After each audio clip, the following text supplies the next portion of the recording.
د ملي بیرغ ورځې ته د دوو اتلو افغان سندرغاړو سندرې له افغانستانه بهر ګڼو افغانانو په خواله رسنیو نن د جولای 2 د ملي بیرغ ورځ داسې مهال لمانځي چې په کور دننه یې لمانځلو ته اجازه نه ورکول کېږي.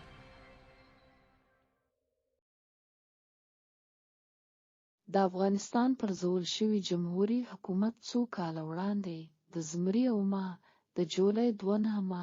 د ملي بیرغ ورځ نومولې وه چې په بېلابېلو بڼو لمانځل کېده.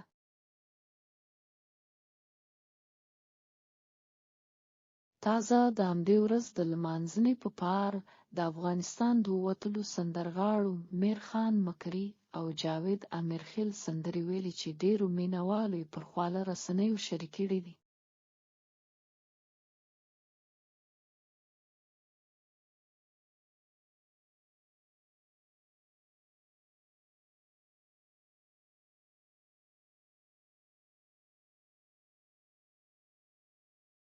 ښاغلي مکري د درې رنګه سندره چې د یوې غونډۍ پر سر ریکارډ شوې، لومړی بیت یې له سره راشین کېږمه زه بیا راپورته کېږمه دی.